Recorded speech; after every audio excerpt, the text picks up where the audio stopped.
And we are live. Welcome, folks, to episode 3379 of the Survival Podcast. It is Wednesday, September the 20th, 2023. And I've got some special guests hanging by right now, TD and Matt. Matt is the son. TD is the dad. They went carnivore a while ago, and it has improved. And this is what really hooked me into bringing them on as guests. Improved the health of their family. Well, I know that. But it also said they improved the health of their homestead and managed to take their homestead to cash flow positive. Now, if there's words that are going to excite me and get me interested in something, the phrase cash flow positive is one of those phrases. I don't care if it's your homestead, a rental property, anything that is cash flow positive that is also an asset is a good thing to have. We're going to have them on to talk about that and a whole bunch more. TD and Matt. Guys, welcome to the Survival Podcast. Hey, Jack, thanks for having us. Thank you so much. Very excited to be here. Yeah. I'm glad to have you guys here. I want to start out with, before we dig into the carnivore diet and your current homestead, what made you guys relocate to Texas? We were talking about a little bit of like the beauty and the hardship of Texas summers before this started. You guys live somewhere up in the northeastern United States, and about a decade ago, you guys relocated to Texas, and I imagine TD had more to say about that. Matt was much younger at the time, but you probably at least talked to him about it. What made you decide to make that? That's a big move. So, and I'll credit you a little bit, because we were watching the YouTubes and listening to the podcast, and you talked all the time about walking to freedom. Okay. And we were studying like, hey, if we're going to make this radical change, we should put a lot of thought into it. And so we were heavily considering homeschooling laws, Second Amendment, general freedom, income tax. And those were kind of like the three big factors and are part of the factors of why we didn't choose Tennessee and why we did choose Texas. We were even looking at Montana, which has some really weird laws about medical freedom and different things. But those were the major influencing factors on why we chose Texas. And you guys are kind of in the northeastern portion of Texas. I know you maybe don't want to give away your exact location, but we were talking before, like you at least were smarter than me. You picked the part where it rains. Yeah, it just rained an hour ago. Yeah. And somewhere along the way, not only did you walk to freedom, you walked to a different diet choice, and you guys started living as carnivores. Why the carnivore diet? Well, we first started out with a more whole foods diet, and we did that for a couple of years. And then we had, my mom had a health scare with her thyroid, and you can probably explain that better. What happened? Yeah, and it was very interesting because we have a YouTube channel. We were getting lots of comments, hey, your wife's throat looks swollen and different things. You should get that checked out. Well, we were getting hundreds of comments to the point where I had to like filter out the word. And so we went to a couple doctors. They both immediately looked like they were, like it was really bad. She had a bunch of imaging work done. They said, you need to get that thing cut out. So we went to MD Anderson. But prior to that, we started implementing different things like the Gerson therapy and a lot of plant-based and really refining our diet to try to come up with a solution. Yeah. And long story short, that's when we cut out all sugars. We went gluten-free, dairy-free, and we were just strict whole foods. And then pretty much we're just straight vegans. Yeah, pretty much plant-based. Plant-based 100%. And what became very frustrating about that was I'm like, man, I still kind of feel old. Well, I always chalked it up as just being old. Well, I'm 47. I guess this is what being old is like. It just sucks, And it was so frustrating just not sleeping. Not having the energy. I developed this shoulder condition, which spread into my neck and back.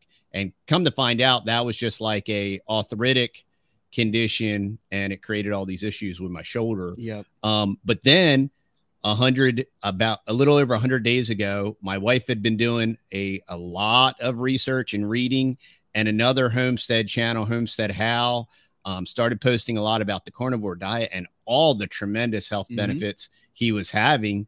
and she came to me and she was like, hey, how about we try this as a family? And I'm like, yeah, if everybody's on board, let's do it. And it has been incredible. I mean, the health benefits, 100%. sleep.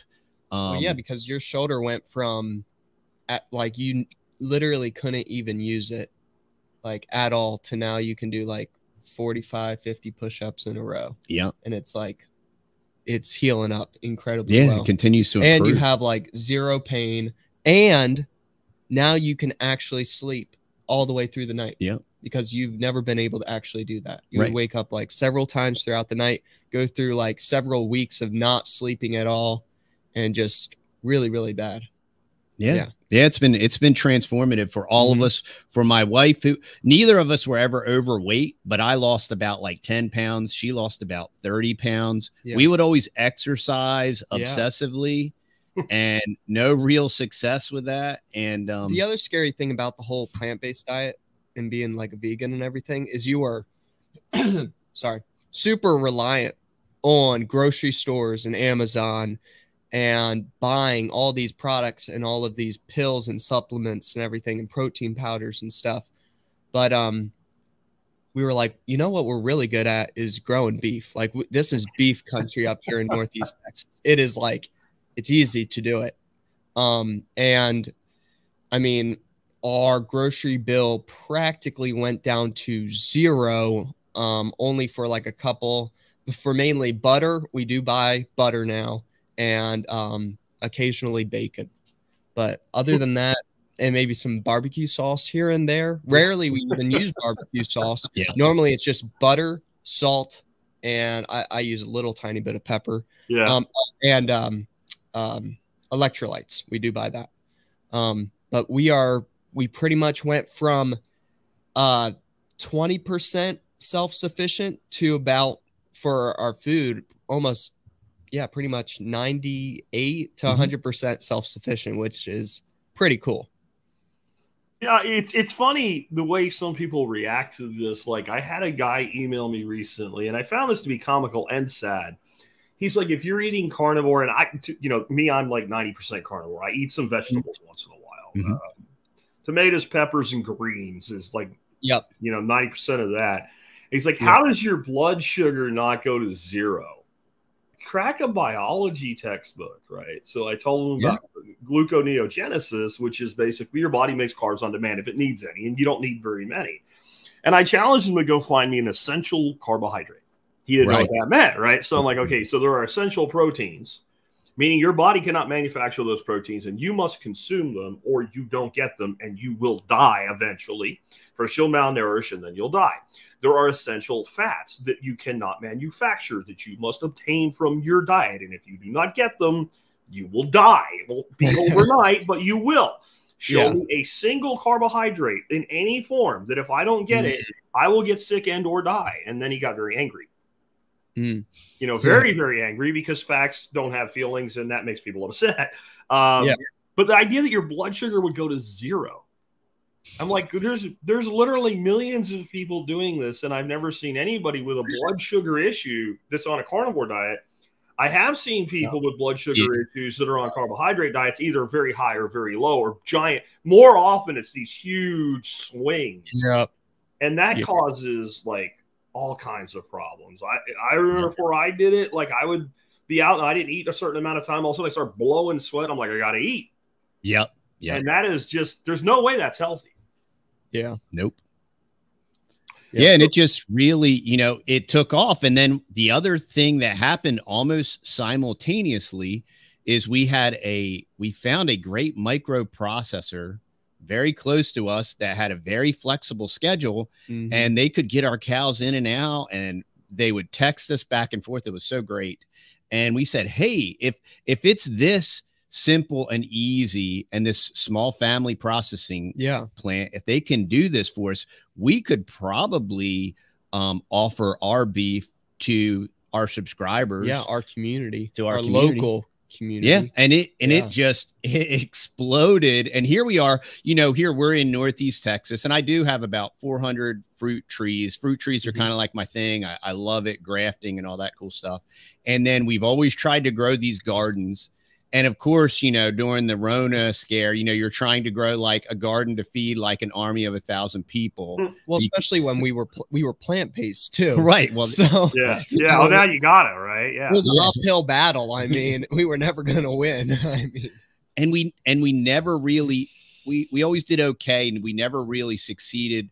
We did better with hugelkultur raised beds, but it was so discouraging and frustrating because we're trying to develop this craft and feed ourselves, and we're eating and we still feel like crap, and we're not even really doing a good job at growing our own food. Yeah, we were still getting sick every 30 days too. That was kind of the weird thing going into this year, eating only whole foods, no junk food whatsoever, and still getting sick on a 30-day cycle. Yeah. It was the weirdest thing. Very not strange. like deathly sick, but just like this weird, like respiratory sickness, which just would really never go away.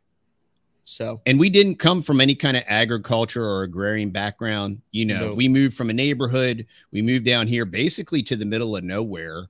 And what I am so fascinated, we are in cattle country.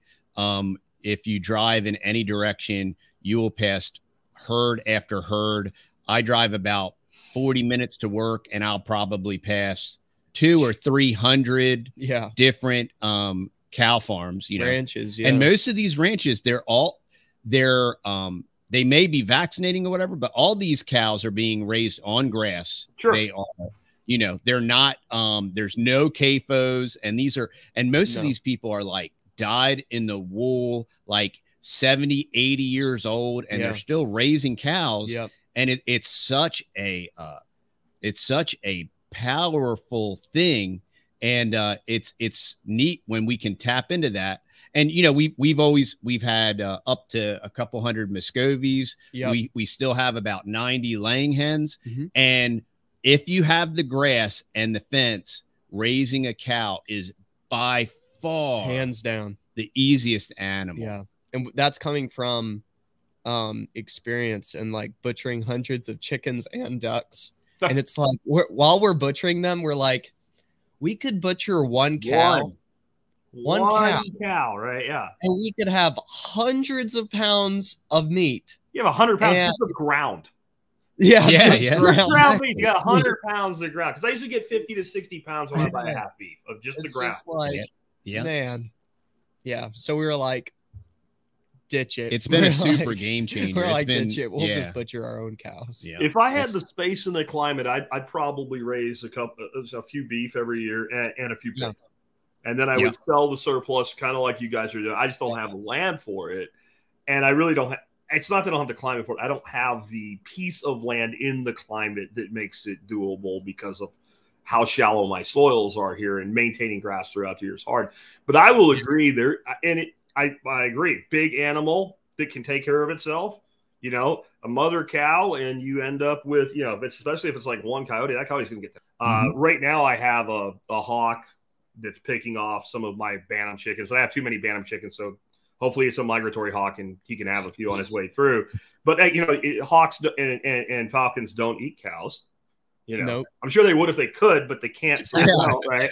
But meat in general it is the most nutrient dense and easiest thing you'll do. I would even say eggs too. I mean, like you open the door, the birds go do their thing. They go to bed at night. You pick the eggs up and you eat them.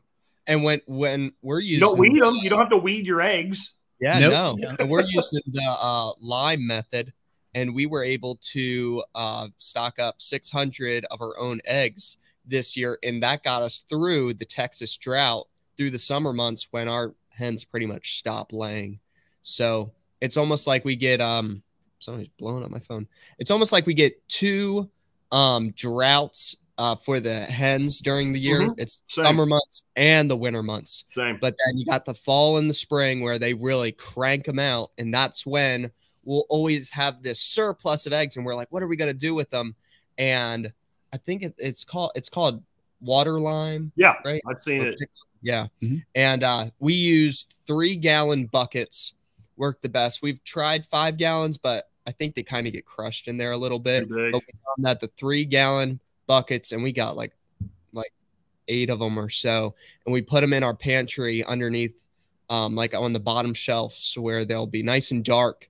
And we've had really good success with them. Really good success. I've seen that method. I would do it if my wife water glassing. That's what it's called. Yeah, water yeah. And it looks so simple. You mix lime water, put the eggs in there, and then they're good. Yeah. My wife sells all the surplus eggs, so I don't actually get enough eggs for myself. So I'm not going to complain about money, though, and the birds paying for themselves. But it seems like it also seems like the thing that is really more optimum for doing with chickens. Chicken eggs tend to be clean when you pick them up. Duck eggs, not so much. So we end up washing the duck eggs. And, of course, you don't want to wash the eggs if you're doing the lime thing. But I think that everybody in this audience, if you have that issue where you have like a surplus of eggs and then an egg drought, you need to look this up. The water glassing or liming eggs is another thing you'll find. It is so simple. And I've seen videos where people keep them a year and crack them to show you. Yep. And there's nothing special about it. You said stick them in the pantry and don't worry about it. Yeah. And I think another thing people need to I think another thing people need to know with eggs, stop worrying about eating a bad egg. You won't do it. If you open an egg that has gone bad, you will, your eyes and your nose will tell you don't eat that egg. Yeah. The only thing that I would say that's a little bit tricky with the water glassing is and if you have little kids, don't let them get them out of there, because if they accidentally drop it, we've had it where then the egg drops and then it's game over. So, you just have to be careful taking the egg out of there. Yeah, I've learned about little hands and eggs over the years. Throw eggs and drop eggs, and it's got it. Okay. You kind of mentioned some of your health benefits. Can you talk about maybe some other things like you've noticed, like just how you feel and all, but like you're not getting these 30-day cold cycles or anything anymore? Yeah. So I mean, with me, I have an arthritic condition in my shoulder, so that the head of my shoulder has shrunken like 40%. And what had happened, my labrum, I got about 30% of my labrum missing. So they went in there and cleaned it all out and took the scar tissue out. But it was loose and whatnot, Yeah, it would clunk around. And I knew that the scar tissue would come back, once they clean that all out, if there's still an issue there. So I had stem cell therapy done, my stem cell, and that was excellent for reducing the inflammation. But even that plateaus. So right when that was about to plateau, at that same time is when we started the carnivore diet. And instead of plateauing, the inflammation has stayed gone. The pain has stayed gone. Prior to carnivore, I could not do a sissy push-up. No. Also, they were telling you, the shoulder surgeon said, you just need a total shoulder replacement. Yeah, four shoulder surgeons told me that. You need a total replacement. He said, your shoulder looks like you're an 80-year-old man. So that has been miraculous. Sleep has been excellent. No type of, I was hypoglycemic before. No type of sugar stable, like you were saying, how when you start to sweat and stuff and you need to eat, none of that. No getting up to go take a leak like 4 times a night. Actually sleeping, and if I do wake up, I fall back to sleep. Energy level completely different.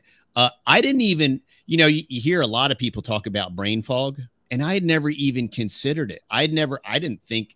Once again, I'm like, well, I guess that's getting old, right? I start the carnivore thing, and then I'm like, oh, wait a minute. I had like massive brain fog, and I didn't even realize it. And now that I'm eating meat-based, like, I'm not like, oh yeah, what's that basic word I use all the time that I'm trying to think of that I can't think of right now? And that totally went away. It's like it's very dramatic. That's why we always encourage, hey, just try it, And the weird resistance to this proof is in the pudding. When we're watching this gigantic push and people having all the successes, like, oh, are you planning to do this for the rest of your life? And well, what about your bowel movements? I feel amazing, so why would I want to stop? I mean, How are your bowel movements? My favorite one is it's not sustainable. Oh yeah, it is. It's not sustainable. I'm like, okay, let's start out with what do you mean? Yeah, sustainable. Can we start with? Do you mean I can't keep doing it, or do you mean it's environmentally not sustainable? Because I can do both of those. But the first thing is you're throwing a word out, and I don't know if you know what you're saying, or that you heard somebody on a TikTok video say it, so you're parroting it because it entrenches your worldview. And usually what they mean is you can't keep doing it forever. And I'm like, well, there's millions of us who have been doing it for decades. Yeah. And we're all healthy. And all the doctors I see talking about how unhealthy it is, unless there's some kind of gym rat or something, they're all kind of pudgy and out of shape and whatever. Yeah. And the doctors that are doing it are like Sean Baker and Ken Berry. And these guys are all in their 50s and 60s. And they look like me, not you. So I don't know that it's not sustainable that way. Right. You know? Why, like you said, why would I quit? Here, this is almost embarrassing, but I'll put it up anyway. This is a picture from me from right about the time that I started TSP. I was in my 30s in this picture. Wow. Yeah. Getty Images wants to charge people to use it. I don't think anybody's going to pay them for it. Unless somebody wants to mock me or something. But that's what I looked like about 14 years ago. And so, am I going to keep doing this? Well, I don't want to look like that again. Right, exactly. Right? Why would I want to be that guy again? I certainly don't wish to be. Of course, I'm going to keep doing it. And, you know, I've experienced a lot of what you guys are talking about with aches and pains. I had a pretty nasty shoulder injury when I was 19 years old in the Army. They wanted to do surgery on it. And I always was just really hesitant to let anybody cut into my body, especially that young. And it just was chronic and ongoing. Eventually, I had arthritis as a 20-year-old. And I would go to bed and I'd lay in bed and I would have to sleep on my side, and honestly on the side of the hurt arm because it wasn't stable. So by putting weight on it, it hurt less. But of course, now you're doing damage to it. And I couldn't lay on my back. If I woke up in the middle of the night and I was totally relaxed from sleeping, I could lay on my back. Now I can go to sleep on my back. I can go to sleep any way I want to. And that's something I think if you've never experienced it, and I think there's people that probably don't even get it, even though they have the bad part of it. If you haven't experienced like not being able to sleep in certain positions and then have that go away, I don't know that you can appreciate it. Nope, you cannot. I totally agree, because that was me to a T. I could only sleep on my side. I favored the bad side for the same exact reasons, and all that did was make it worse. Yeah, that made the condition worse, and it exacerbated it. And now I sleep on my back. I can actually sleep. Now, I will say this. A lot of people say that their snoring goes away. I still do occasionally snore. But as soon as I snore, I wake myself up. That's how I know that I snore. Yeah, just the dramatic improvement. And we were just on, they just did like a 24-hour live stream. Homestead How did this carnivore thing, and it had all these people with the testimonials and all that stuff. And, I mean, it's fascinating. He's raising funds to do a documentary, right? And he's got Baker and Chafee and Dr. Berry. He's got all these doctors involved. And I can't get over the fact that people are just denying the scientific evidence and the accumulating data now. It almost kind of becomes like you just have to be willingly ignorant, and you just want to have to embrace, I don't know, eating the bugs or something. I'm not exactly sure what the motivation. I think science has lost all credibility, so I'm not surprised. I was surprised prior to the COVIDs, but since then I'm not surprised by anything the scientific community does, no matter how ridiculously in the face it is. And I'm waiting for somebody. I'm hoping Ken will do it. What I want to see is somebody do a documentary where they get, like, you know, they do this thing where they put the people in the house and lock them in and say, this is all you get. And you know, take like 6-8 people who really need to do it. People that are anywhere from 50 pounds to a couple 100 pounds overweight. Do all their labs, take it to some doctors and say, what would you recommend for this patient? And, you know, not just the labs only, how old they are, their height, weight, all of it. Like, and then say, well, what do you think about putting this person on a carnivore and or keto diet? And then just let them go off. And then just go, like, already have done it. And have like 120 days in the lab work for the same people and go, well, what do you think of this lab work? and let them go on and say, well, these are the same 6 people you just said shouldn't, and this is what they did. Right, exactly. And I think we'd end up having to blur faces because they wouldn't want to be on record with it, because I think it would, because I know myself, like my lab work was like, my doctor's like, you're screwed, right? You're going to be on freaking statins for the rest of your life. And I'm like, I'm just not doing that. And I made this decision. And like you said, I'm not going back. Why? And that's the thing. I've met so many people. Well, I was vegan. I've not met a lot of people. I was carnivore. I was keto. And if I do, they're people that they never really were. Like their entitled keto life was making cheese balls or something like that and fake bread or whatever. And I'm like, get off of that. If that's what you need to transition over, if that's what gets you started, okay. But your goal needs to get to is clean 1 ingredient foods.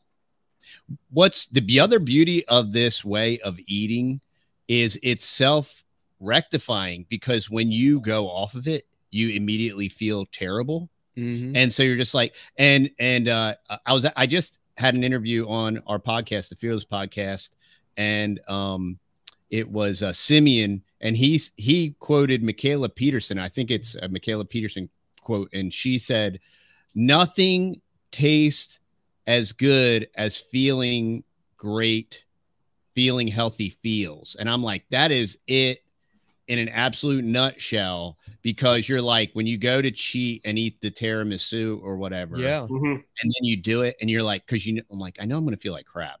I'm going to feel like trash, and I'm going to pay the piper for this. And then you're like, yeah, I'm not doing it. Now, if it's superly awesome, incredible tiramisu, maybe you will do it. But if it's marginal, you're like, yeah, I'm never doing it. Yeah. So, and what I think is interesting is how little you need to do with things to make them amazing. So this weekend, I was doing a bunch of stuff to get ready for my workshop, and I'm like doing pork loins, and we're sous videing those so my chef can bust them into chops and give everybody a 1-inch center cut pork chop for one of the lunches and stuff like that. And I took like a piece of one of the loins and did a tide roast with it and smoked it. And I was making some stuff called pastrama out of beef. So I had some eye of rounds, and I took the fat caps off the eye of rounds. And I'm like, pork loin dries out. So I threw the fat cap from the beef on top of the pork loin and let it go for a while. And then I pulled it off after and let it kind of render. And we were supposed to eat the pork loin for dinner. We ate it the next day, because this is what we ended up doing. We just took the fat caps off the eye of round. And for those that are in the video version of this, if you look at that, my wife and I ate that and we were done. Like, we didn't want to eat anything else. It was like, that's like 70% fat and like 30%, the little bit of red that came off with the fat caps, because I was in a hurry and didn't do my best work. But it was kind of like eating instant beef bacon. And the satiating effect of meat and fat is something that I think most people don't understand. Because like, we have a question, I'll hit it right now. Hogus says, can you cover carnivore snacks to help eliminate night hunger? If you do this and you stick to it, you guys tell me if I'm wrong, you won't have night hunger. Nope. But don't drink at night either. If you start drinking booze, then you will, right? Like, that's And one thing that I did for a sleep cheat is I would just do a little chunk of butter. And it's just, and the other thing, away. We're not super hardcore. I use honey. So we do use honey. We do drink coffee, and we do have frozen berries.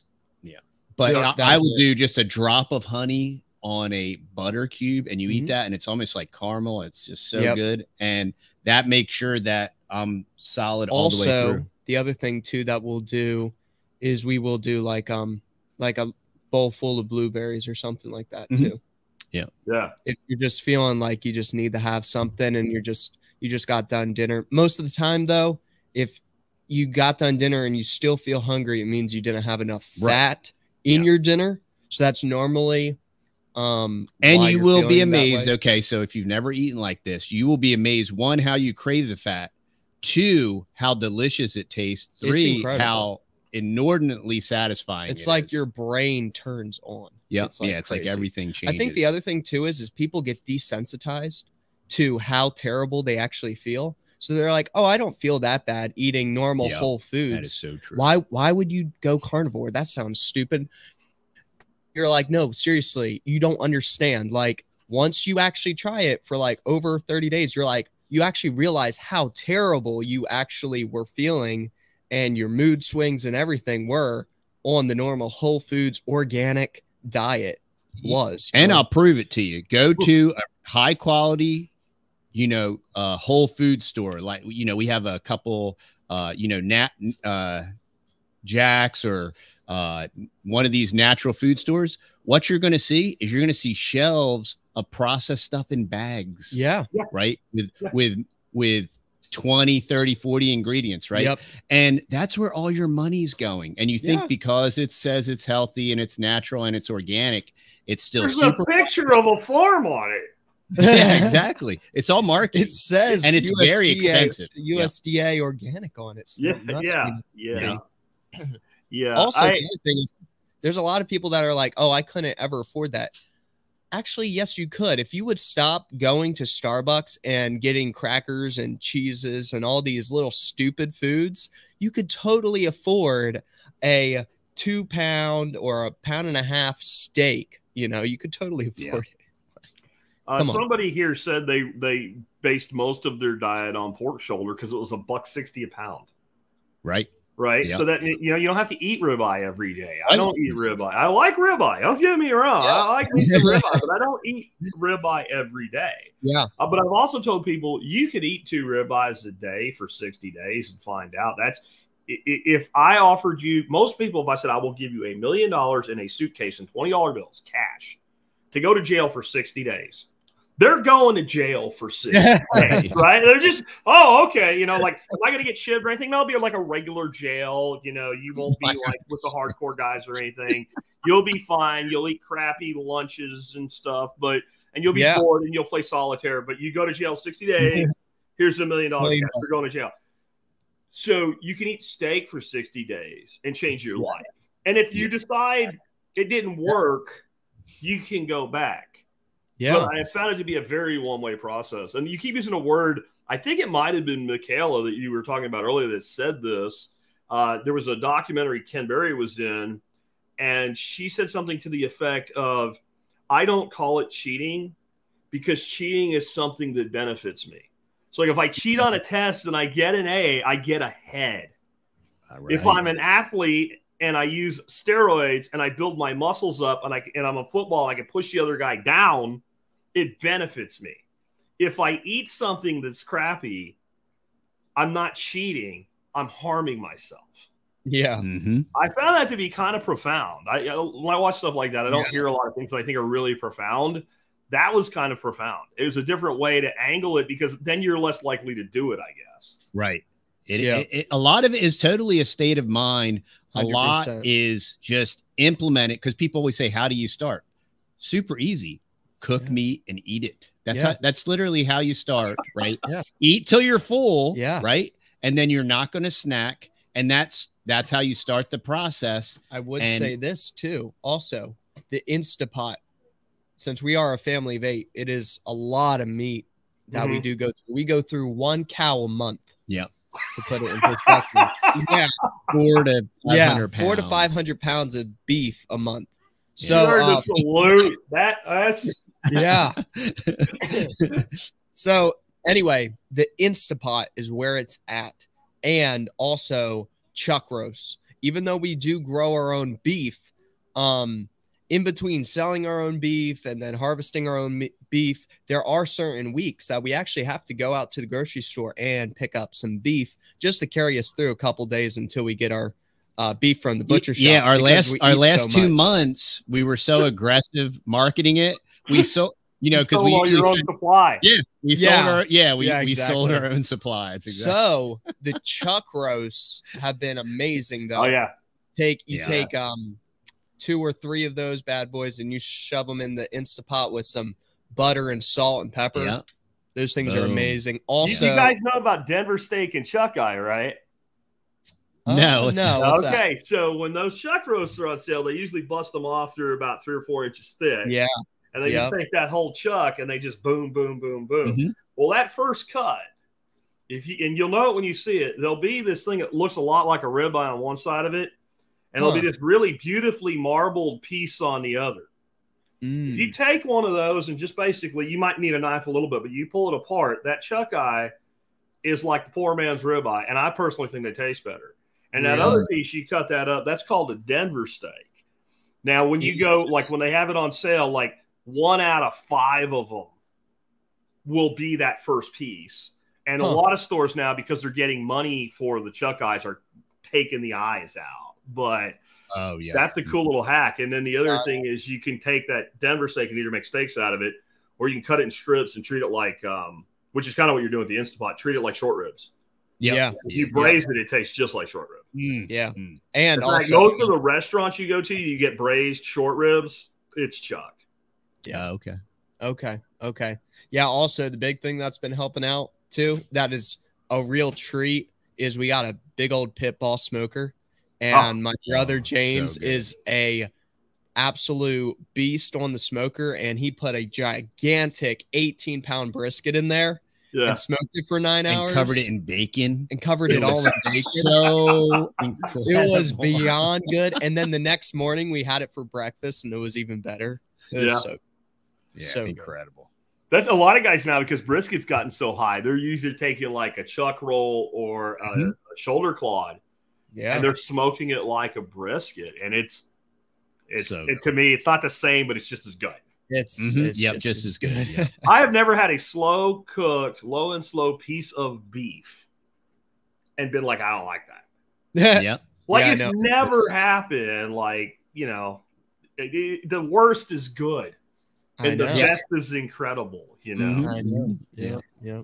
It's just that steaks are good too, so you don't blow everything. But you guys have reduced your waste too. You say by 75%. Can you talk about that? Because when I get the sustainable objection, again, it comes from two places. It's environmentally unsustainable, or it is physically unsustainable. So that's dead. We're done with that discussion. To me, there's nothing more sustainable than beef, because it eats grass. The grass grows back, and the cow eats it again. And the cow craps on the grass, and the grass grows better.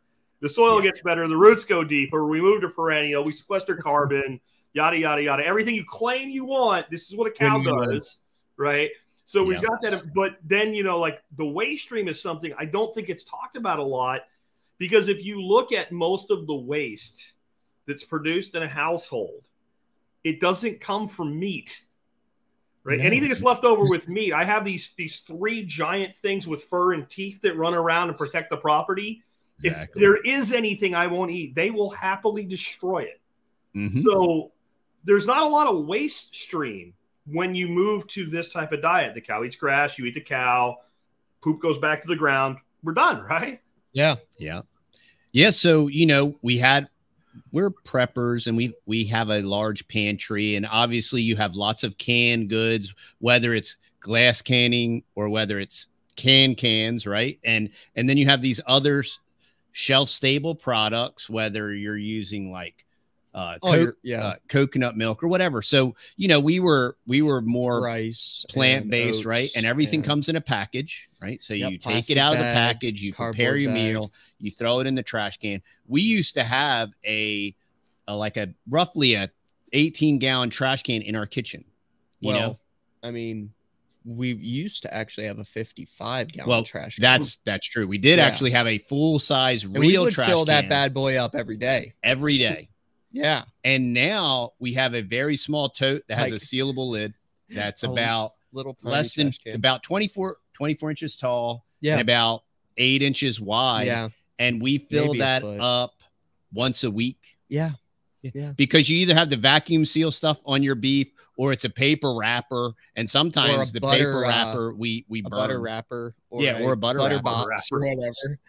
So butter wrapper's compost. I mean, really. So the big waste stream is really like, to me, paper and cardboard can be a waste stream, but they really are organic, and I don't mean that in the way the government uses it. It's a living product. It's cellulose that can go back to becoming soil.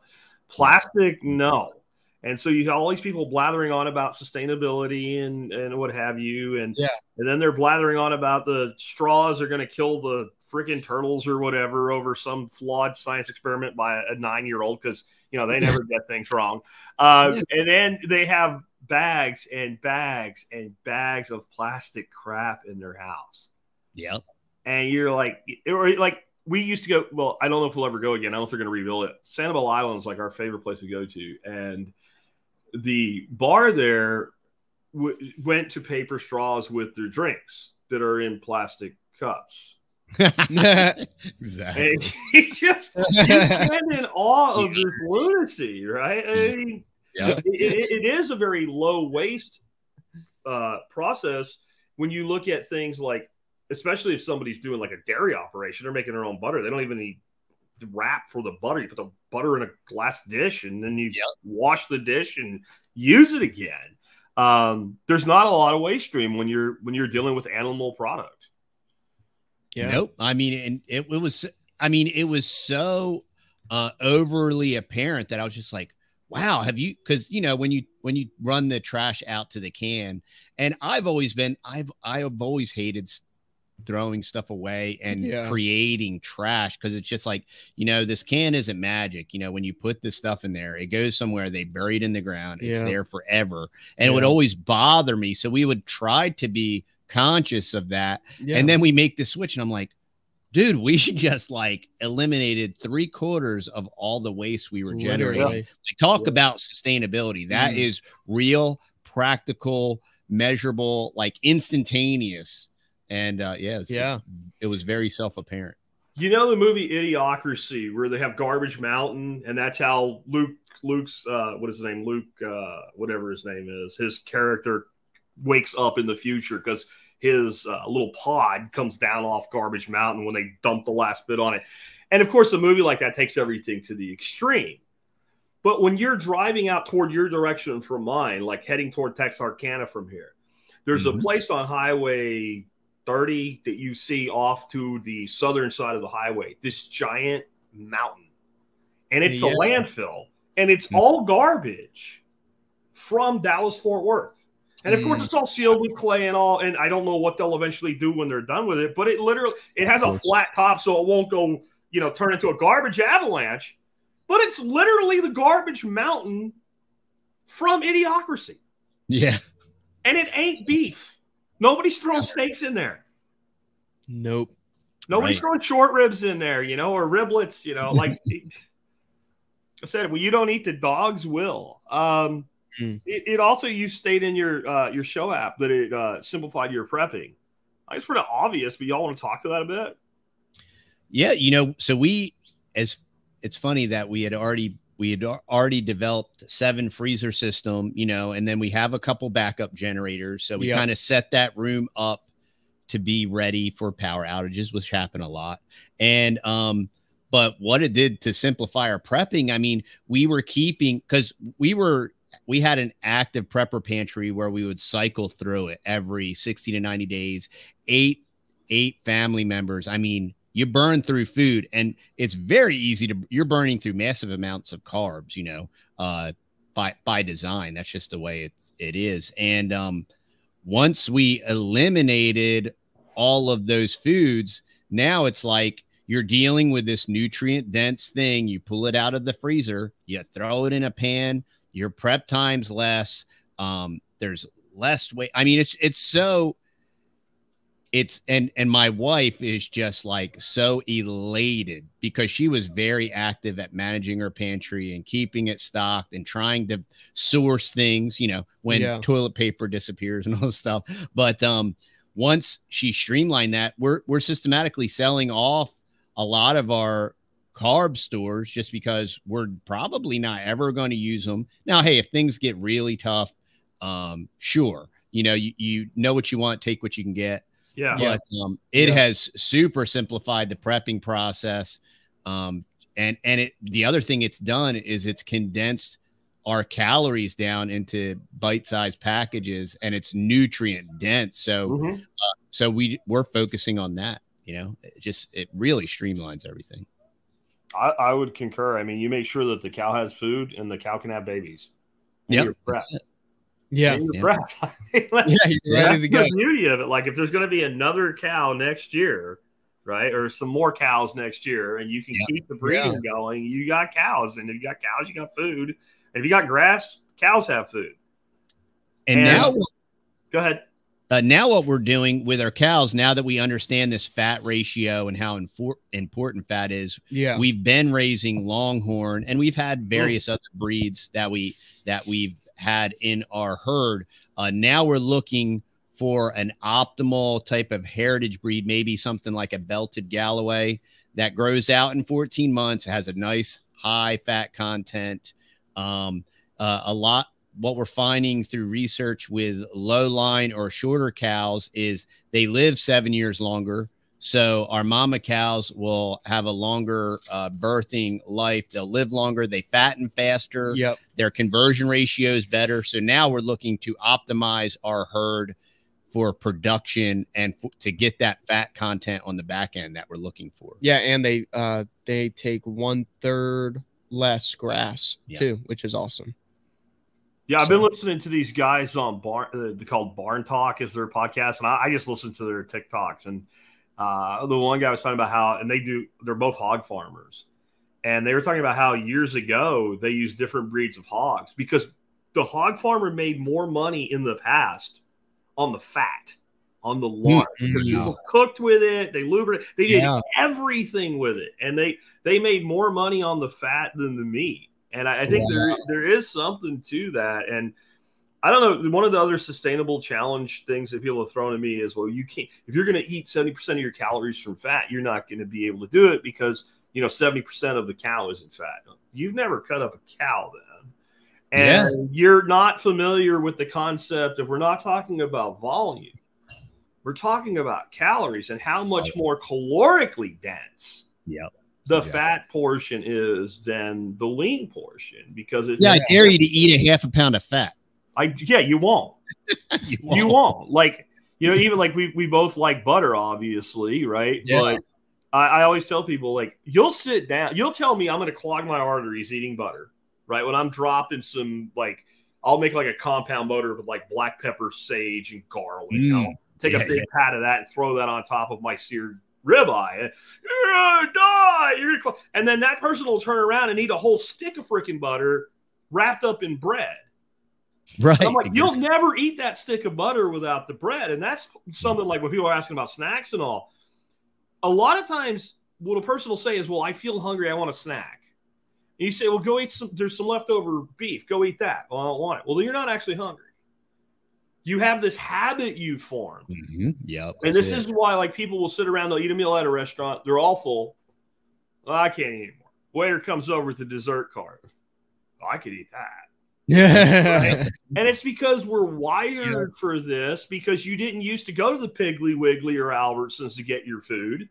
You had to go out and get it. And high density carbohydrate sugar before agriculture, exceedingly rare, very seasonal, and very highly available before fall.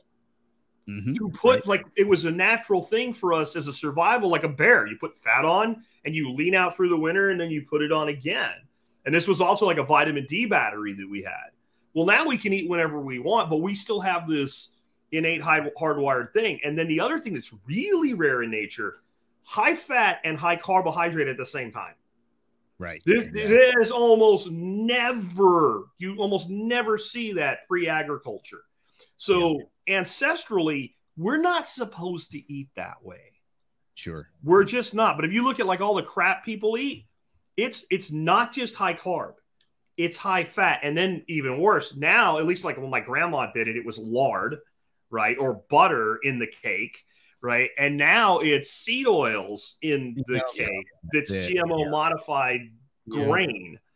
And then it's laden with toxins. And we wonder why we have chronic disease in our country. Yeah. Seed oils with no long-term track record of anything but just disease and disaster.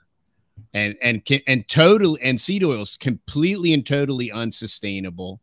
Right. Completely and totally GMO, toxic, you know, as far as even production and distribution in plastic bottles and the whole nine. I mean, everything about seed oils is just like toxic waste. Oh, it is. And it's not just the oils too. It's even the grains. So like, you know, and I learned early on as I was studying permaculture, just stop questioning Bill Mollison when he said something like just it is, or he wouldn't say it. But this is one that when I heard, I didn't believe it. And I had to do research, and he was right. He said that like all the way up until the 20s and even the 30s, and far back as we had the ability to test, wheat in the United States and in much of Europe had to be over a certain percentage of protein, or it could not be sold for human consumption.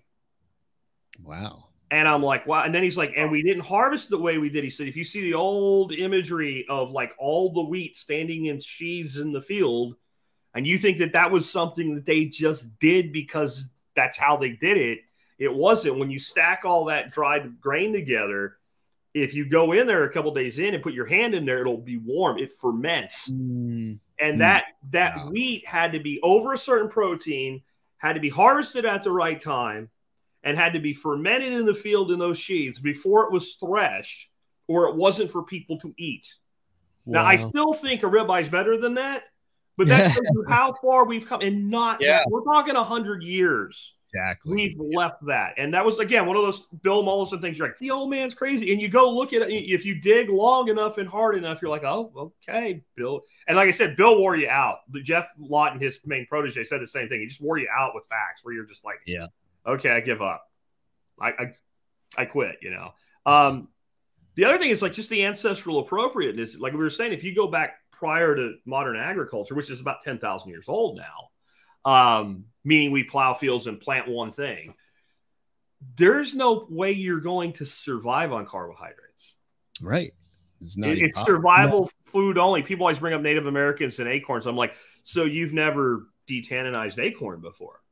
Because if you do it, you'll see that it would be something you would only do because you needed a emergency fallback, because it is a laborious process, because the highest quality acorn for a human to eat still is incredibly bitter if a human tries to eat it. So there's this, it's like 5 to 8 washings to detanninize this, you know, acorn flour. So stuff like that was not really heavily used. Like the places people ate a lot of vegetation was like in the tropics. Like the further you go from the equator, the more carnivore the ancestral diet is. And the number one thing, I did a ton of research a couple of years ago, and you think it's all, you know, buffalo and spears and stuff. The number one thing that settlements ate as we began to create settlements was shellfish. Right. Yeah. Which is high in fat and cholesterol, by the way, and almost no carbs. And it's because I don't know if you've ever hunted mussels and oysters, but they don't run away. No, they don't. Very easy. Yeah. I mean, whoever ate the first one was brave, but once you see somebody else do it, they taste pretty good, right? Like the first person who ate a raw oyster, I got to say, gave humanity a gift. Because I wouldn't do it if nobody else did. Like, hey, look at this. It's a big booger. Eat it. Nah, man. Billy ate it. You know, Billy only ate it. He goes, that's pretty good. You know, cascade event. Like, this is just ancestrally how we ate. But you also mentioned that on top of everything else, reducing waste, making prepping easier, health improvement, it's also helped make you guys cash flow positive. Is that because your supply keeps getting drained by your customers? Yeah. You know, we because of this microprocessor and the ease in and out, we put it out there. We said, hey, if you're in the Northeast Texas area, check out our website, you know, put down a deposit. We'll email you with, you know, when the processing and we'll meet up for and that's what's even been greater than being cash flow positive is getting to meet our customers and hearing their story. And so many of them that are going carnivore, changing their diet, starting to like homestead and be self-sufficient. But yeah, I mean, it was so incredible. You know, we've developed some other products. We have a website with like honey and coffees and teas and different things. Because of the fruit trees in the fall, we have something called a food farce in a box where we sell cuttings that you can root. But, you know, these are all just like ancillary things that we were trying to create cash flow. Yeah. But now that we sell the beef, I mean, we're selling it in quarters, halves, or wholes. Yep. And we do a bulk pickup. So we all meet like after it's processed and ready. So it reduces our cost and it increases our profit margin, where we're making a real net positive cash flow. Yeah, we're actually able to afford buying hay for the winter for all our cows. We're actually able to pay for the rabbit manure and different things, different supplements that we get sprayed on the fields, and grass seed and different things that I want to start exploring more with on our fields and everything like that, and just trying to grow our topsoil over there, which has been deplenished over several, decades and hundreds of years. So because everybody around us uses Roundup and herbicides and pesticides, and we haven't ever done it. And all we do is once or twice a year, we do cut down our goat weeds. And we just got our goat weeds cut down for the second time this year. And it's perfectly fine. The longhorns aren't bothered by it. Also, to increase our fat with our longhorns, we put out a Hereford, a mini Hereford bull out there. But we're still playing around with what type of beef cows we want to get. But I'm pretty much dead set on the belted Galloways for our next herd. We just got a 40-acre lease, and we're going to be starting to get that all ready. And we would like to get our herd size up to about 36 mama cows, so we can produce about 3 cows a month. Yeah. So, and if you want to talk about our lease that we were able to procure, it's fascinating because, people say I don't have the land, and obviously now for some reason land in Texas is at a minimum $10,000 an acre or what have you. It's ridiculous. It's so ridiculous. You're talking to a guy. I bought my first house in my 20s in the Dallas-Fort Worth area. 3-bedroom, 2-bath. It was a subdivision house, but it was a good sized lot. $84,000. Yeah, exactly. And I'm old, but I'm not that freaking old. I'm not a boomer. I'm only a few years older than you are, And you look at it now and just go, this is dumb. This is too many people. Like, stupid. I know I want people to walk the freedom, but stop coming here from California. Or if you do, check the real estate prices before you buy something. Right. Like don't it's only $300,000. Yeah, it was $150 last year. Right. Exactly. Stop it. Yeah, but leasing land is a hell of a way to go, because how much land do you guys actually own versus how much do you lease? So right now we own about 50 acres. And we procured that over the past 10 years, kind of bootstrap. And we were able to lease 40 friends of ours. They have about 110 acres, and they just bought it. Yeah, they just bought it. They run a couple cows, but we went out there and we met with them and we said, hey, this is pasture. You want to maintain your ag exemption for tax purposes. If we would work the fence, maybe add some fencing or cross fencing and do all this and put cows out here, you're going to continue to qualify for your ag. We're going to run cows and we'll work out like a barter deal. I mean, in essence, we're leasing that land for nothing. We're going to run some fence and different things, and it's going to count as, we're basically leasing 40 acres for about $2,000 a year, with any type of improvements we do to it are going to count against our rent. Yeah. So, I mean, relatively speaking, we're leasing the land for sweat equity. Yeah. At 40 acres, that has a real current market cash value of $400,000. Has a pond on it and a creek on it too. Yep. Multiple water sources, and it's relatively costing us nothing but effort. Yep. Yeah, so there are. Go ahead. Yeah, there are solutions like that where, just thinking like if we had to buy 40 acres right now, it would cost us about $400,000, and then it would cost us probably about $15,000 to fence it and put the appropriate gates and everything. And I've learned the hard way, you don't get to deduct that all in one year. You have to depreciate that across time. But when I'm leasing land and I'm installing temporary infrastructure, I have full-on expenses on that Schedule F. Yep, that's exactly right. And that's huge. And so what I tell people is if you really want to do this, now be sure you really want to do this. Right. Because it is work, it is an investment, it is time consuming to a degree. And I agree with you. Farming cattle, ranching cattle is less time consuming than pasturing chicken. I guarantee you it is. But there is a commitment to it. But drive around and look for a big open space with grass that doesn't have cattle on it or has like 2 cows standing under one tree and there's 40 acres. Go find out who owns it.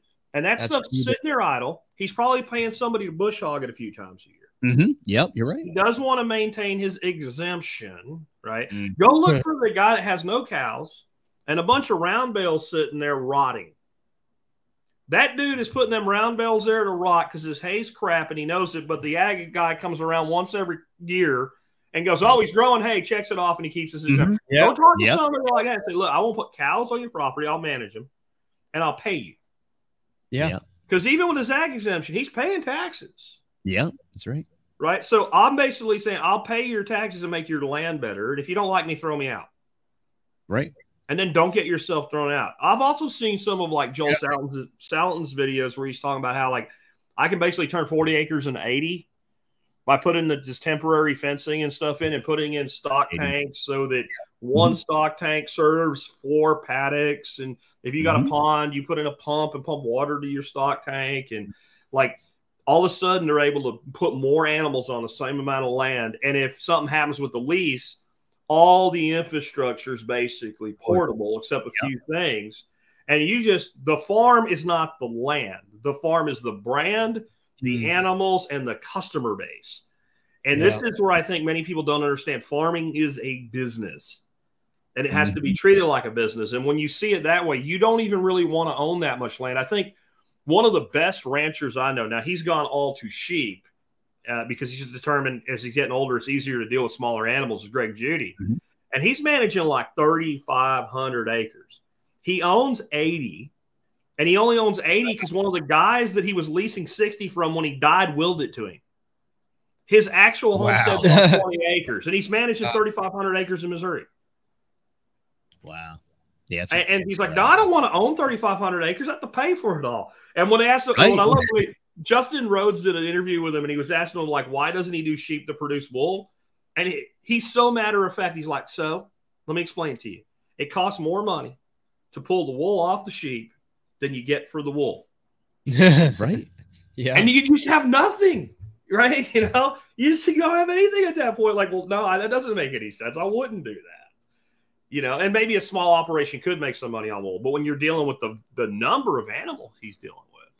Yeah, and you bring up a great point. So much of ranching and agriculture, right, where we've monoed everything out, right? Like even standard ranching, you run so many cows because you need to run 600 head because you need this many calves because they're going to get this much at the sale barn, right? Yep. And you're doing it in this conventional fashion, whereas if there was a microprocessor, this is the kind of stuff that Texas Slim, I know you had Texas Slim on. Yeah. He's working on creating this network of microprocessors. And all that's going to do is make the average rancher truly profitable. And we've just experienced that. Here we are. We're a family of 8. We try, fail, adjust.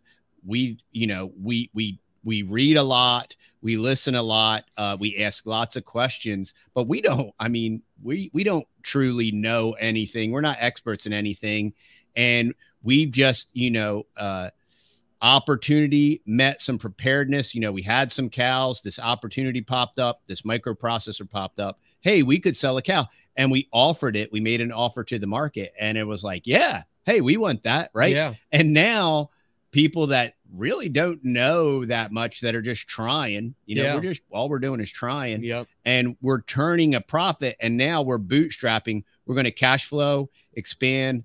The boys bought an F350. They bought a 24-foot stock trailer, gooseneck trailer, installed the recessed hitch themselves, did all the, they do all that stuff themselves. They round the cows up themselves. We have horses, so they cowboy a little bit. They round the cows up. They move them, they transport them, they take them to the processor.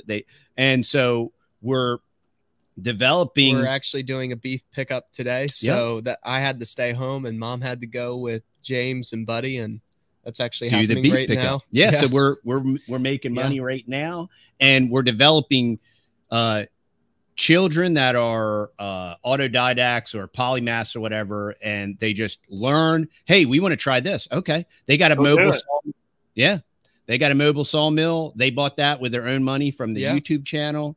They're milling wood right now. They were milling wood yesterday. Yeah, milled up 5 or 6 logs, and we converted our manual mill that you would have to push by hand, and now it's remote controlled because we mounted a winch on it and a DC electrical converter on it, and then you can adjust the speed and timing and everything like that.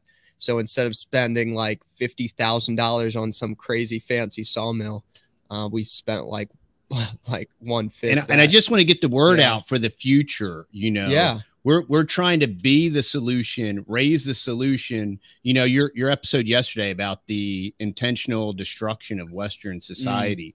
I mean, our intention with life is to literally be the opposite of that. So absolutely. I just heard more solutions in 3 minutes from you than I've heard any politician give in 3 hours.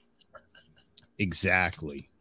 Be the change. That's simple, right? Like all this, and like, okay, look here. You take the cow, you put it on the grass, you eat the cow, you sell the cow, you make money, you don't pay as much in taxes, you improve the land, you grow trees, you mill the sawmill, you use the sawmill to mill the lumber so you can produce, you grow more trees.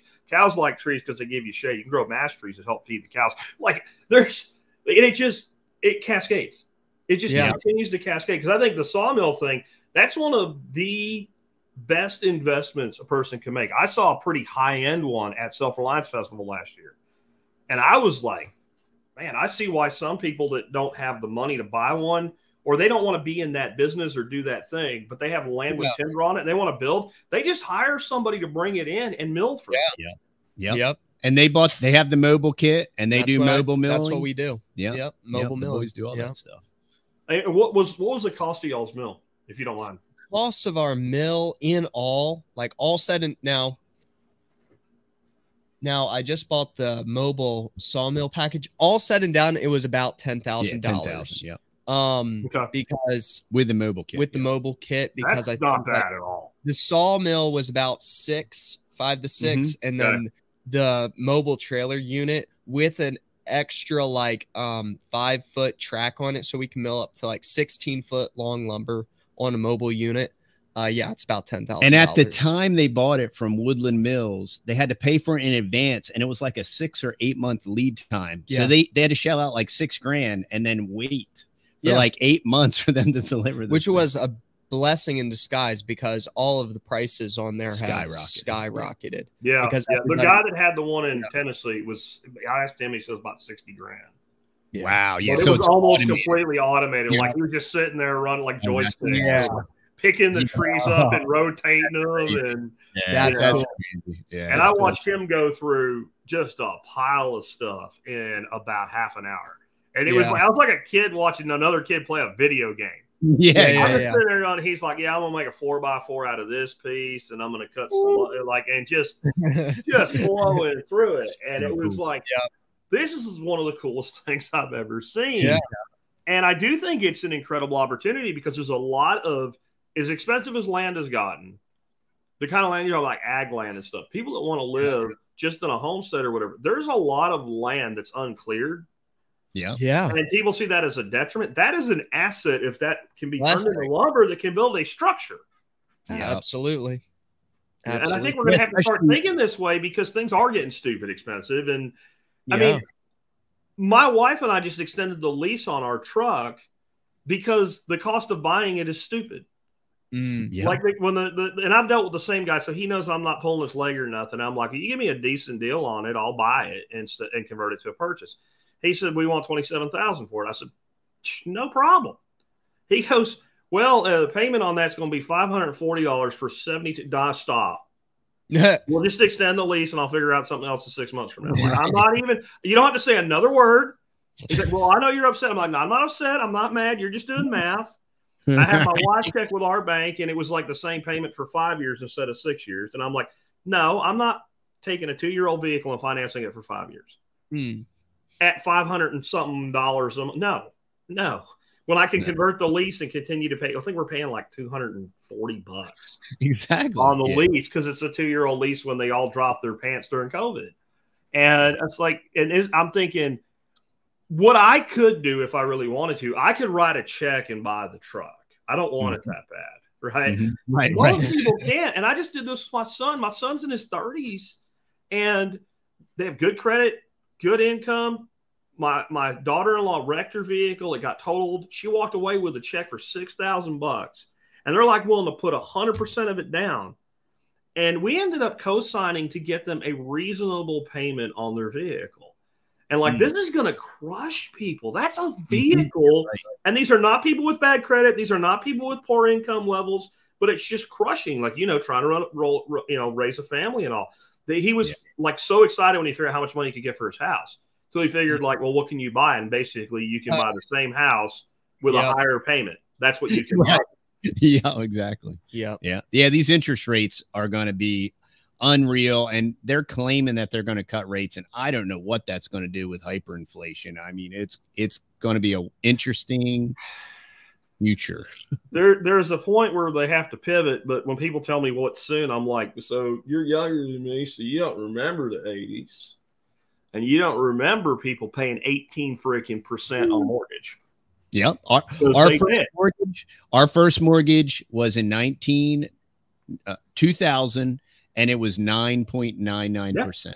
Yep. My first house, I think the mortgage rate on it was like 7.5%. And it's not far off that right now. So it's not like the interest rate is unreasonably high. They cut it so low, they force the underlying price up, and then when you bring the interest rate back, the cost of ownership is ridiculous. Because like I said, I had no problem with the price of the truck. I had a problem with the financing of the truck. Yeah. I'm like, dude, I'm in my 50s. I'm like 10 points from a perfect credit score. Wow. This is the 4th vehicle that I financed with you people. How is this a thing? And Barry, our guy's just like, I'm sorry. I'm like, you don't have to apologize. I didn't ask you, why is it your fault? I asked you, how is this a thing? Like, how are we doing this? And he's like, this is what I'm stuck with everybody right now. And he said, our lot's still half empty. We're still selling vehicles like this. And because people have to. Yeah. Like if you're a regular person with a regular job, you have to have a car.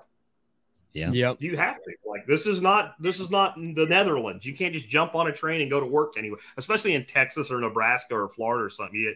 Most people drive 30, 40 minutes to work. We just had a neighbor, our van broke down. He gave us a ride home in his quad cab King Ranch. And this was F450. Yeah, this was $110,000 truck. He was a hot shotter, so that was what he did for work. It was a 2022.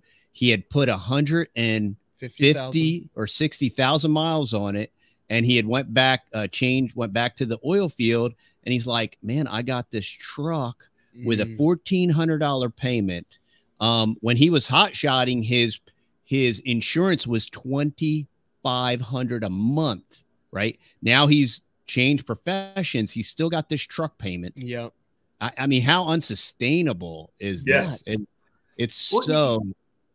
People are buying Ford pickups for what you could buy a freaking Lamborghini or a Ferrari for 12 years ago.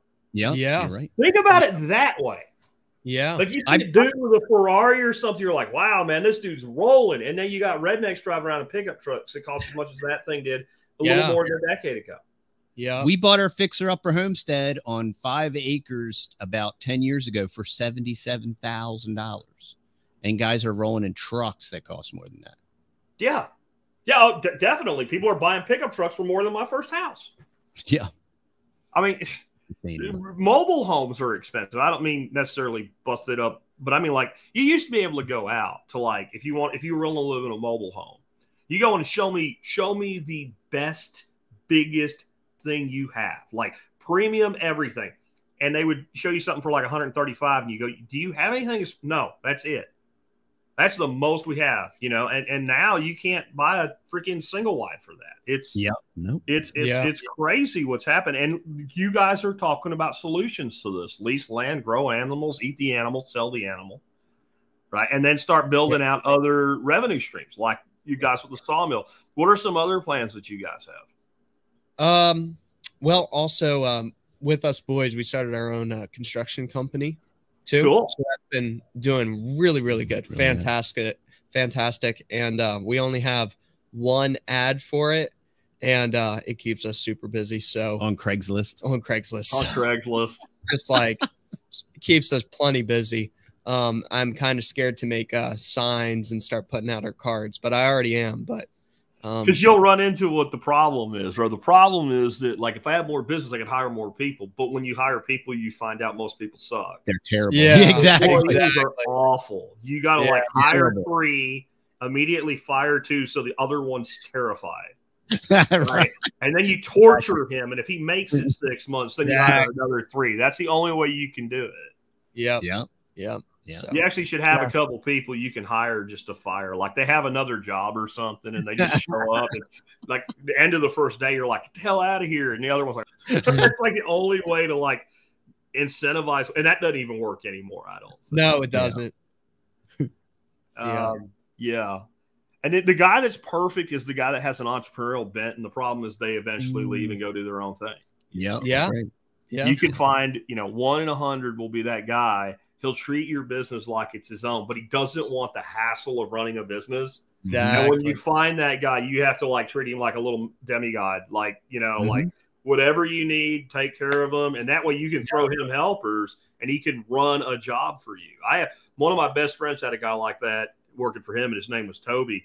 And this was a dude, a guy took off with a truck down on a job by the border, went into Mexico, no idea where he went. And my buddy's like, I need the truck back. And 9 hours later, Toby drove the truck back onto the site. Like, found a truck in the middle of nowhere, Mexico, went and got it, and basically had to, like, put a gun to somebody's head to get the truck back.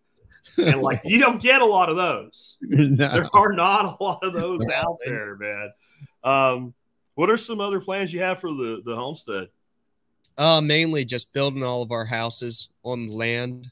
Cool. We're really excited to do that. And another project that we're about to finish up is our firewood station, like a shed, actually. The past couple of years of burning firewood have been kind of rough for us, and it's a big learning experiment. And we've had it stacked up in rows and different things, but during the winter months, it's always just a little bit more, there's a good bit more rain and different things like that, and randomly snow. And in those colder conditions, it makes it really hard to burn firewood. So we're going to have we have a almost covered shed. We have to put the tin up on it, but we're going to store all of our firewood in there. So prepping all the firewood for this year. Other plans, mainly getting that 40-acre lease good and ready, bush hogging it down, sourcing the cows, sourcing all the cows. So just slowly but surely expanding the beef business. The beef business. See, what the takeaway for that, for people that want to do this, is y'all didn't go do all this at once. You did a thing, you mastered it, and then you did another thing, and then you mastered that. And then you learned when you screwed up, and then you fixed it. And then when it was stabilized and profitable, then you do another thing. And then there's a point where you stop doing new things, and you do the thing that makes money, you do more of it. That's what you do. Yep. Because there's people, I'm going to do this and that and this and that. So you're going to do nothing in the end, because you're going to run around like a one-legged man in a butt kicking contest. You'll never finish anything. I'm bad about that. I'm a starter. I like to experiment with stuff and play with stuff. It's easy to start projects, It's super easy. But bolting them down is the key to success. Yeah. So then, with all this, though, you guys did start a podcast. What made you do that? Well, mainly because we were getting censored so dang bad on YouTube. Yeah. Okay. And we have like 5 or 6 strikes now on YouTube, and we were able to get them perfectly, just right enough that they didn't totally vaporize the channel. Actually, Dad just went through YouTube training, and he got re-educated. And now, it's so terrible. Now magically, our warning is going to disappear since he went through YouTube training. I went through a re-education camp. Yeah. And I answered the questions properly. Good job. Yeah, that makes me think of there's an episode of The Simpsons where it's like a 1984 thing, but Ned Flanders is the overlord, and they call it re-education. Like exactly. Why did The Simpsons have to be predictive programming for like everything that happens? Yeah. It's so scary. I was listening to a dude that just got banned, and he said honestly, before they banned him, they made him an offer to basically make his channel into like $1 million revenue stream. Whoa! But he had to do these certain things. His name's Scott Ritter. He's a former UN's weapons inspector. Interesting. And he basically, when he looked at all that they wanted him to do and what they wanted him to not do, he said no. And then not long after that, they terminated his channel. Wow. Yeah, it's because we're trying, we did the Odyssey thing, and then the SEC smashed down on Library Coin and effectively destroyed that, because that was a great option. Yeah, I mean, Odyssey was a great option. Yeah, LBC was it was great. Yeah, and then they destroyed that. We've tried this Rumble thing. Rumble only heats you if you live stream. Yeah. So, and it's just there's no type of organic traction there at all. You don't make any money on Rumble unless you're dumb and you let them monetize. So I live stream to Rumble, but I also have my channel auto migrate to Rumble. Yeah, and there's a way that you can put all your content on Rumble, and they'll migrate it to your YouTube channel and manage your YouTube revenue for a split for you. I'm sorry, I'm not giving 25% of my YouTube revenue up for you to automatically get it because I said you could have it, because that's all. Right. You're not managing anything. Rumble just doesn't have a good monetization model. That's the problem with Rumble. Yeah, but like you said, podcasting has been the one place that largely has been left alone. Yeah, I have been through the PP smack from YouTube a lot. I have been to the edge of oblivion myself over the years, and I have never had Apple take down a podcast. I figure if Apple's not going to do it, nobody's going to. Like the first group I would expect in that space to lay me out would be, and I have not. I mean, I went deep into the COVIDs and to all the stuff, and I immediately got just gobsmacked in the face by YouTube, and Apple did nothing. Yeah. And for people that are interested in checking out our podcast, it's called The Fearless Podcast. And we're pretty much on every pod player out there. We're on the Fountain app. I love the Fountain app. I love the stats and being able to communicate back and forth. It is I love the whole model, podcasting 2.0. So yeah, we're on the Fountain app. It's cool. That's great. And everybody should be. I just had a question come in while you guys were here with me, and somebody wants to know, how do I, like when we do the expert council segments, how do we send sats to the expert council? I'm like, tell them to get Fountain. Yeah. That's how. Get them on Fountain, right? Because I can even do, you can do splits as long as somebody has a Fountain account, even if they don't have a podcast. When you have a guest, if they have a Fountain account, you can say, give 30% of all boosts and streams to this guest. But they have to have a Fountain account, or you can't. And it's automatic. It's like when somebody's streaming, it literally splits as it streams. It's not like you have to pay them or anything. And since you never touch the money, you don't have to. Something like you have a big hit, you wouldn't have to give somebody a 1099 or whatever. Like it's right. You mean a fence post, right? That is cool. Yeah. The podcasting seems to be the last realm of total freedom for now, anyway, and we'll see. Hopefully, it'll last. Let's tell guys about your website. I had your YouTube channel up. Let me get that up again. Definitely, people should subscribe to that. They have all kinds of cool content. You guys can see I subbed and. Yeah, we've been trying to keep our channel diverse, because YouTube loves to put us like pigeonhole people, and they've tried before. So we tried to cover kind of everything, different topics that are going on in the world. And then the Carnivore Diet. I love making that thumbnail of Bill Gates holding a chainsaw. Thought that would be awesome. I love Photoshop. So I was like, Bill Gates holding a chainsaw. Let's go ahead and do some. I'm surprised this one's still up. Lessons from the Unabomber. Yeah, for real. Somebody will shriek right now. Yeah. Hey, murderer! I didn't say he was the greatest guy in the world. I said some of the things he said made sense. Yep. And they make more sense today than they did when he said them, too. I'm just saying, you know. Yeah. Yeah, and then on the TexasBoys.com, that's our little family's farm shop, and we sell unvaccinated, unpasteurized honey, and that's all locally sourced here from Texas. And then also we have our locally roasted coffee, several different coffee lines, and then also we have our organic CBD coffee and organic lion's mane coffee, and then also with our candles, we have non-toxic candles too. Very, very cool, guys. You guys are into plenty of stuff. I don't know if you need to do more. Like you said, keep doing what works and do it better and do more of it because it's awesome. I will make sure that there are links to your website, your YouTube channel, basically everything you sent me. I think I have your Rumble on there. Anything you sent, I have already in the audio notes. For people watching the video, if you're watching it live, there's a link down there. If you click it right now, it won't work. We're not done yet. About 30 minutes from the time the live ends, anytime after that, you click that link, you go over to where the audio is available. There'll be links to everything that they have, everything that I talked about today and more. And guys, man, I really appreciate you being with us today. It was a pleasure talking to both of you. And let me say that to you, young man, you present yourself very well for your age. I mean, you, sir, TD, should be proud of him, and I know you are. Thanks, Jack. Appreciate it. Thanks for having us. We really appreciate it. Absolutely.